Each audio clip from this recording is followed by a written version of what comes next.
ભાવનગર ફૂલસર વિસ્તારમાં પત્નીની સતર્કતાથી ચોરીનો નિષ્ફળ પ્રયાસ સીસીટીવી ફૂટેજ સામે આવ્યા.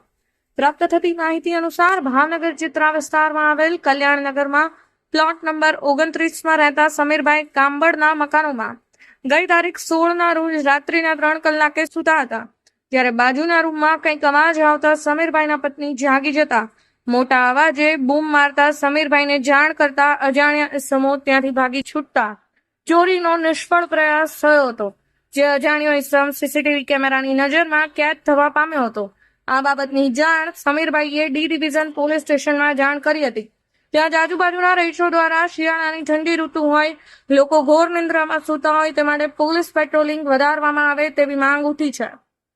Zahid Syed, reporter 24 news, Bhavnagar.